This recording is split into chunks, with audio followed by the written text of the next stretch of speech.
All right, it's another Beacon 1% Better podcast where we discuss how to get 1% better every day with your host, Chip Kispert. I'm RJ Malik, producer of this podcast. And Chip, as always, great to see you. I see you have your guest ready to go for today's podcast.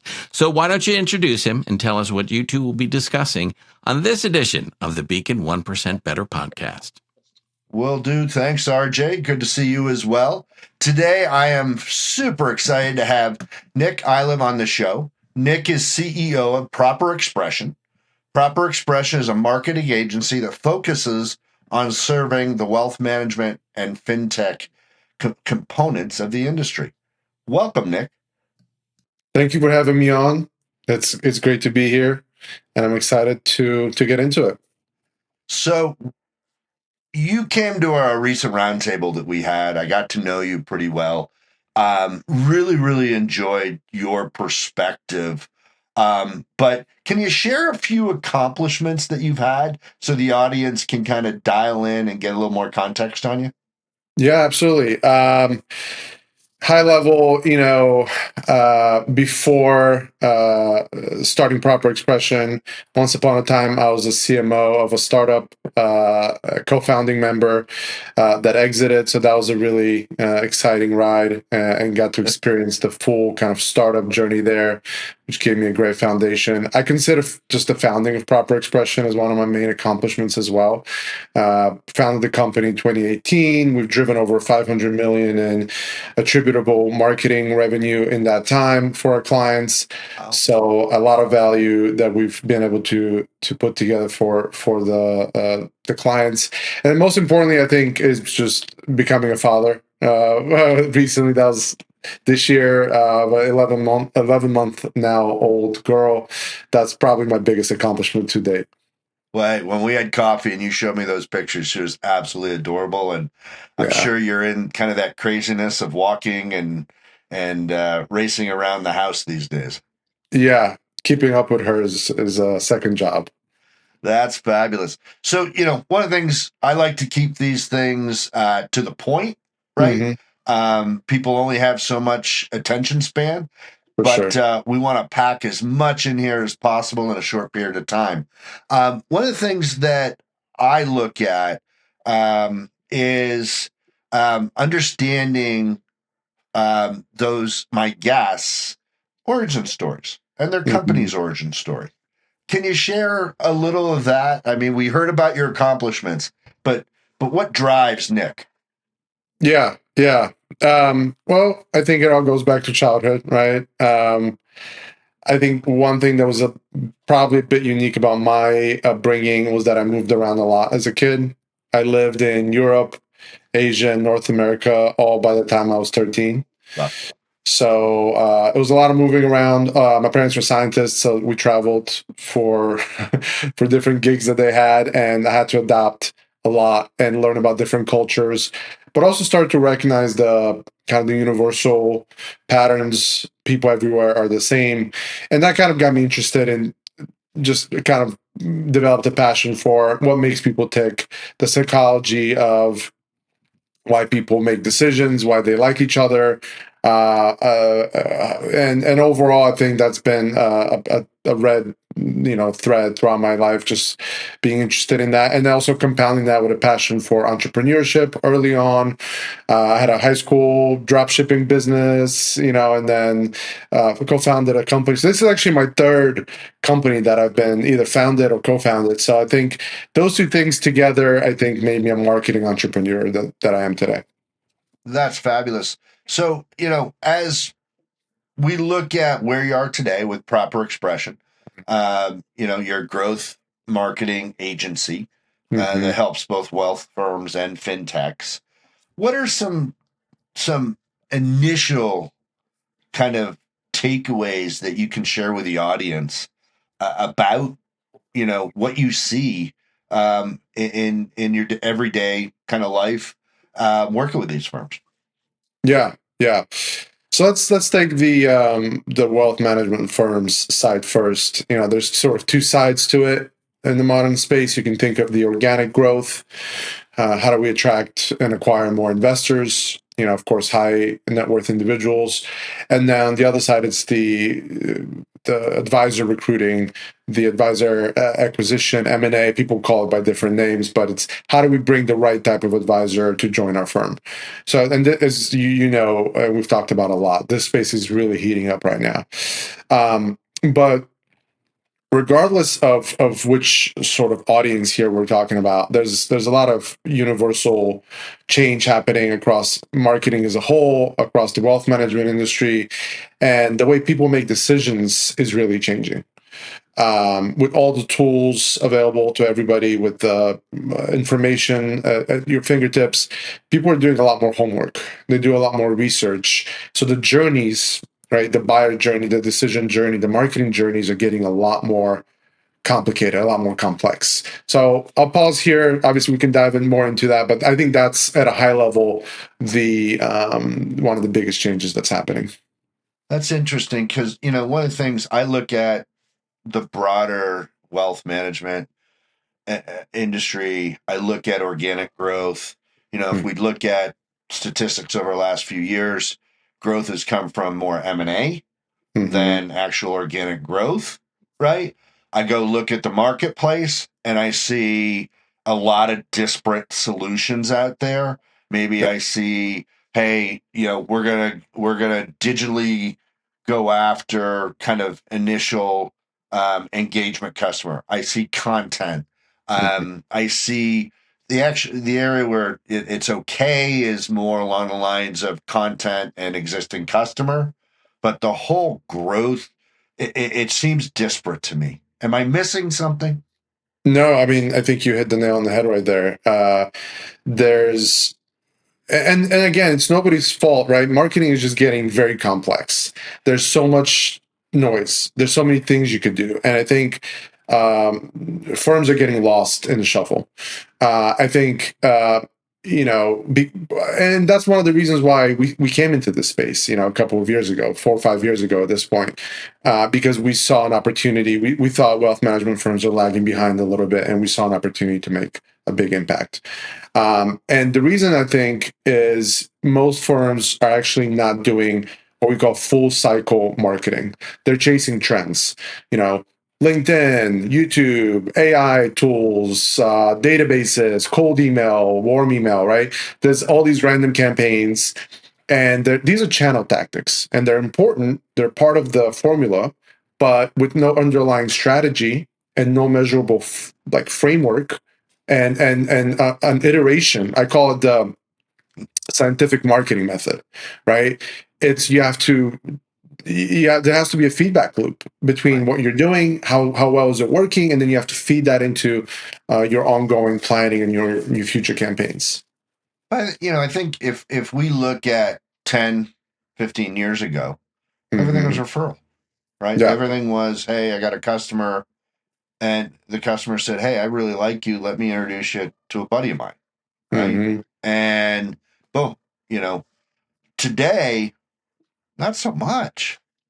Yeah. I mean, and I find your comment on chasing trends to be fascinating because, as I look at it, even as our firm, right, and we're marketing, but I look at it and I'm like, all right, you talked about, you got social media, you got LinkedIn, you got Instagram, you got Facebook, you got a lot of digital marketing going on. And then personal authenticity. Yeah. It's amazing how I actually find kind of those spot solutions are hard. And I think the work that you're doing as kind of your agency work kind of is looking to tie that together. Yeah, that's our goal. That's what we attempt to accomplish, and hopefully we're successful. But we try to be the consolidated marketing brain, because with the complexity that we're seeing today, and to your point, referrals still work, but nowadays, even with the referral, somebody's going to do their homework. Yeah. Somebody's going to go look up, your website. They're going to ask AI for how you stack up against your competitors. They're going to go out to Claude and say, tell me about this advisor, right? Yeah. And then if you don't show up, or somebody shows up above you, or somebody has optimized their presence better, they're going to have second thoughts.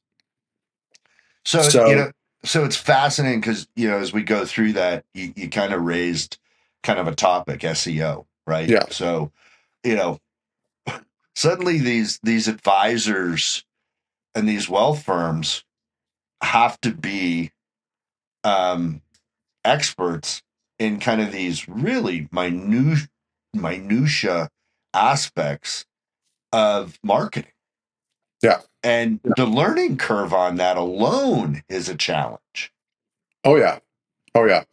Well, look, there's just no way around getting some professional help on some of these channels, especially because SEO, for example, and now GEO or AEO, whatever you want to call it, AI search, right?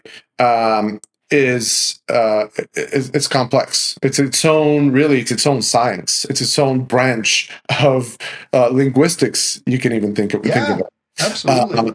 And then you have creative, and then you have video, and then you have LinkedIn. You have all these channels. A lot of them don't have a lot in common with each other, so you can't be an expert on all.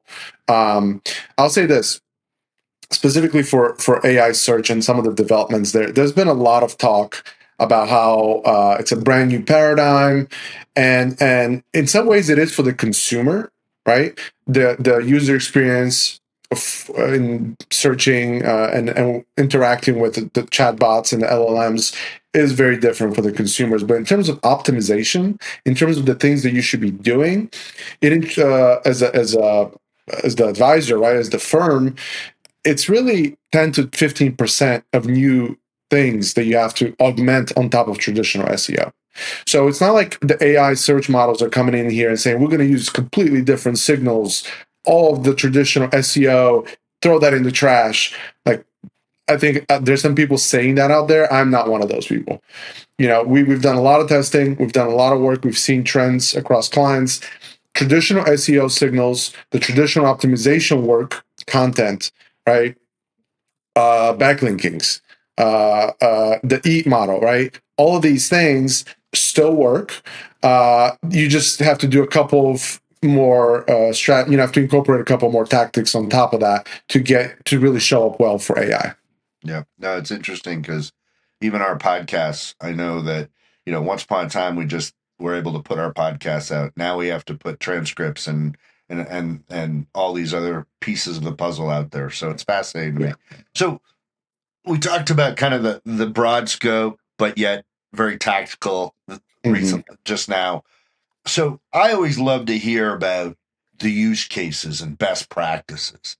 Yeah. Now, can you share, one or two instances where your customers really committed to the process, right? And have had the opportunity to see their growth vision become a reality? Yeah. Yeah. And I can talk about maybe an organic use case and a kind of a recruiting side as well. But I'll say, and you'll notice the patterns between both. It starts with really good content.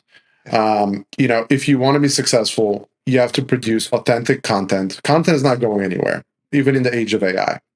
So what that content looks like is going to depend on who you are and who your audience is and where they live, right? So if you're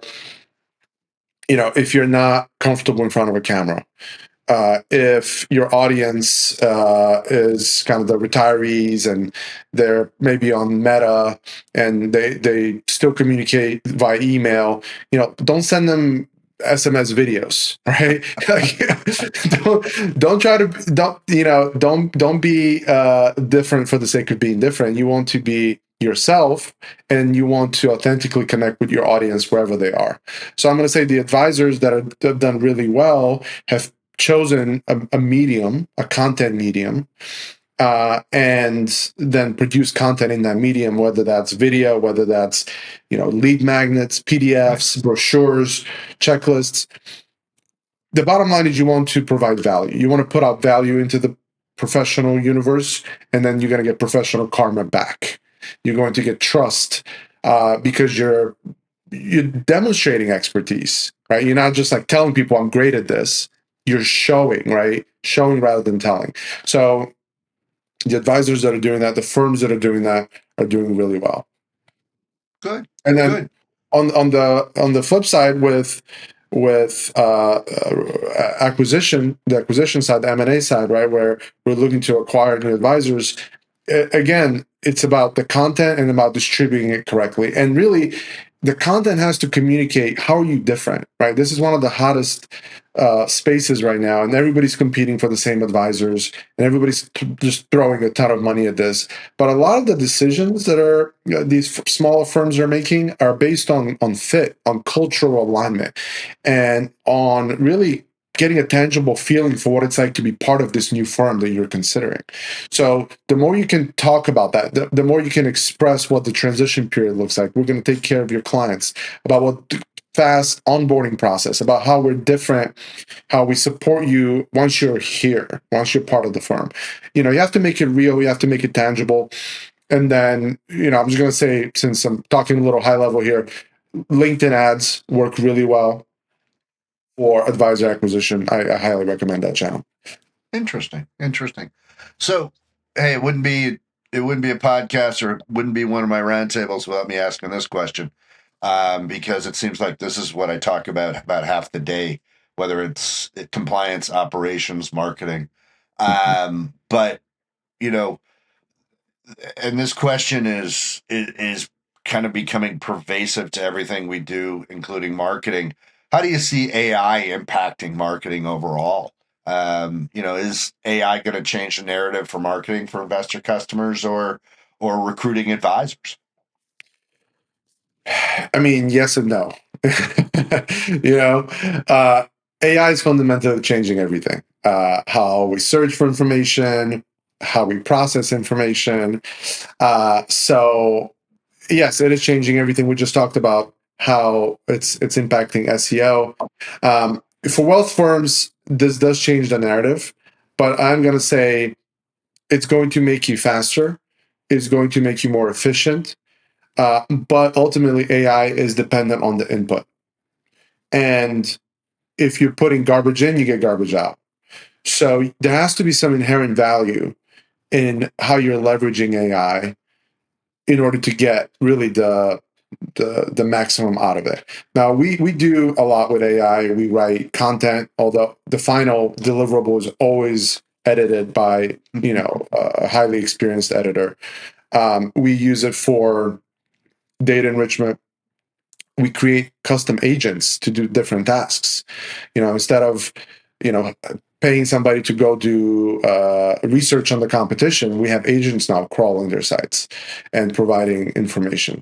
So there's a lot of automation to be leveraged there, but it's not going to replace inherent value, and it's not going to replace human connection and expertise.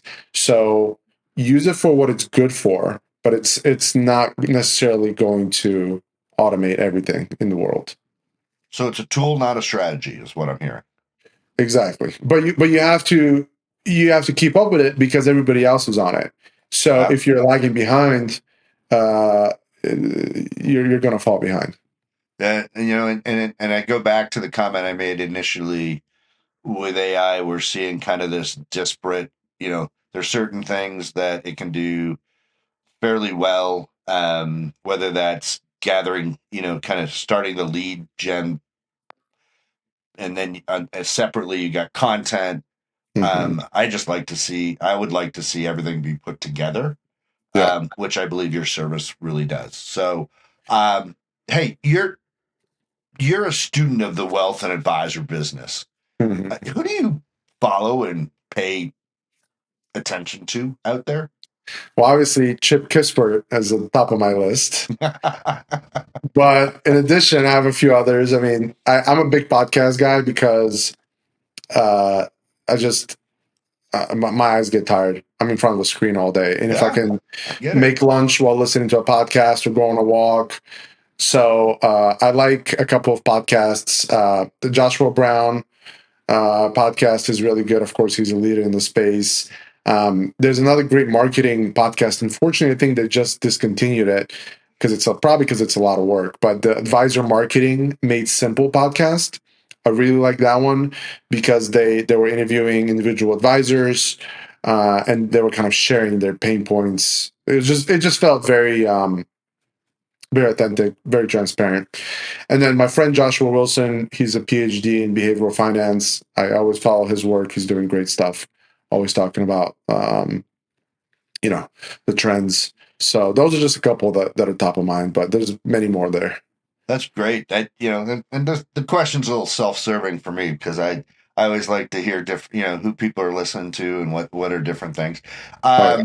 And the next question I like to always ask is, which companies out in the wealth space, and this can be both at a wealth firm and a provider firm level, right, are inspiring you with their work? Yeah.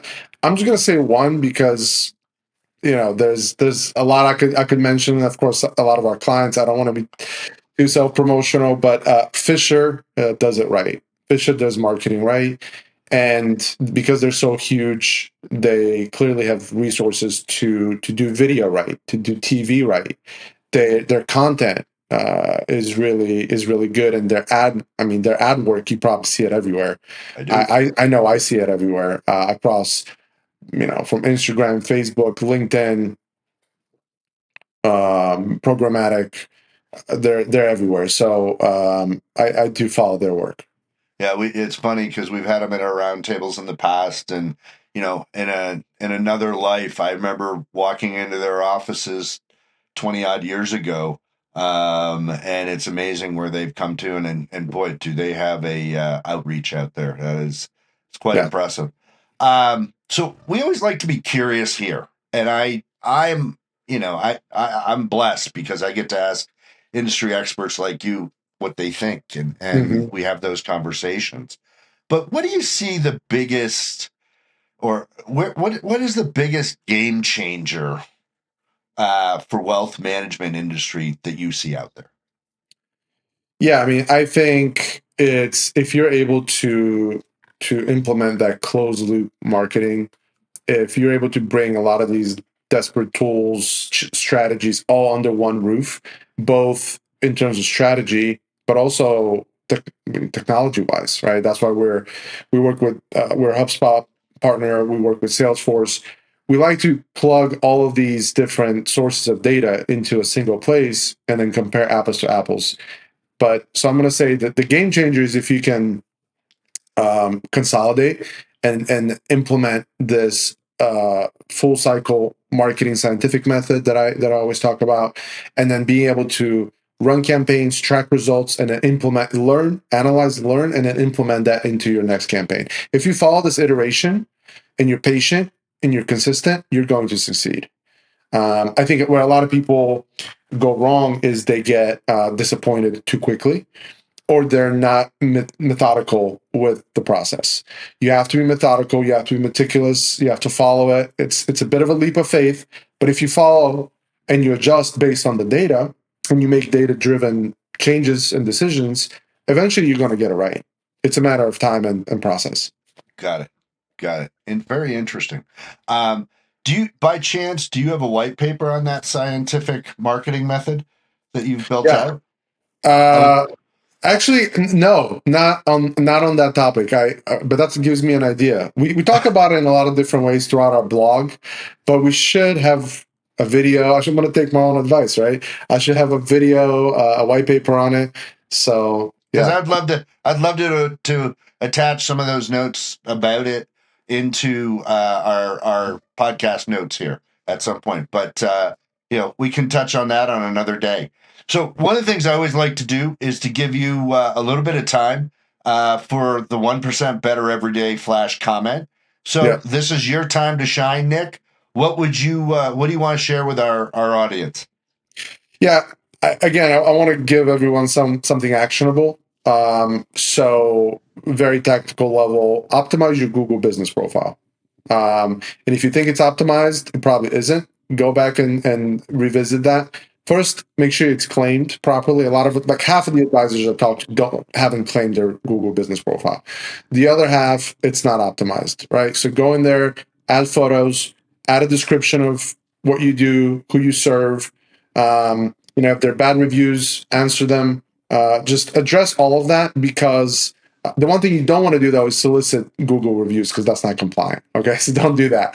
But you want to just go in there and make sure it's optimized. It's an optimized profile. Nick, It's going to help thank you you for with that. SEO. Nick, thank you for that. I think that's super helpful, and certainly it's something I'm going to go do next week, as we have a quiet week leading up to Thanksgiving. Nick, I want to thank you for joining me on the Beacon 1% Better Everyday podcast. I am beyond grateful to have you as one of my go-to peeps on all things marketing. So I truly appreciate it. I love hearing your thoughts. Thank you for joining us. Yeah, thank you, Chip. Thank you for having me, and really appreciate it. And of course, I'm here anytime you need input on marketing. That's great. And before we go, I do have one last ask of you. How can our audience get in contact with you? ProperExpression.com. That's the website. Check us out. Would love to chat. Sounds great. Thank you, Nick. Thank you. RJ, how about that? I really enjoyed having Nick on the show. That was a fascinating conversation to listen to. I enjoyed it myself. There are three thoughts that I kind of came away with based on that conversation that I was really taken with. First is his comment that AI is only a tool. Mm-hmm. I think we forget a lot of times the fact that AI is a tool, and it's, as humans, we should be still controlling the tools we use and not having them be the strategy. The second thing I took away was his suggestion that everyone update their Google business profile. That was fascinating. I never really thought about that. I hadn't either. And I'll be going out and doing that in the next week or two. So I thought that was pretty cool. Yeah. And then, finally, I think, he talked about, a couple different things in terms of his strategy or his scientific marketing method, right? But what I really took out of it was that, advisory firms really have to have a marketing strategy and follow it. And if they don't have that expertise, to hire someone that can help them. And either that's full-time, right? Or, it can be fractional or being able to solve the problem. And certainly, ProperExpression is in that category. Sure. But it's hard. There's so much complexity to marketing these days. It's not a simple formula. No, it has changed dramatically over the last, I would say, decade. Yeah. Yeah. So, one of the things as we wrap, I always like to, say as a reminder, check out our archive of past shows with industry leaders like Robert Sofia from Snappy Kraken, Jeff Moore with Valmark, and iCouplers Derek Notman, just to name a few. These can all be found at beaconstrategiesllc.com/strategy podcasts. And we here at Beacon encourage you to get 1% better every day. And to quote Walt Whitman, and most recently, Ted Lasso, be curious, not judgmental. Until our next episode, this is Chip Kispert. Be well. And of course, Chip, we need to add in a shout out as this podcast is brought to you by Beacon Strategies, LLC, the go-to resource for roundtables, consulting, and services that support wealth management firms and their providers. If you need some industry perspective or help, please visit beaconstrategiesllc.com. Thank you for listening to the Beacon 1% Better podcast. We ask you to share this podcast, rate it, and leave a review because this actually helps others find the show. Again, thank you for listening, and for Chip and everyone at Beacon Strategies, I'm RJ Malik, and we look forward to you joining us for our next podcast. Thanks for joining us on Beacon's 1% Better Everyday podcast. Be sure to hit that follow button so you never miss an episode and stay up to date with Chip and his friends' latest insights and strategies. If you want to learn more about Beacon Strategies or get in touch, visit us at beaconstrategiesllc.com. Remember, progress starts with just 1% every day. Let's keep challenging ourselves to be curious and grow. The information covered and posted represents the views and opinions of the guest and does not necessarily represent the views or opinions of Beacon Strategies. The content has been made available for informational and educational purposes only. The content is not intended to be a substitute for professional investing advice.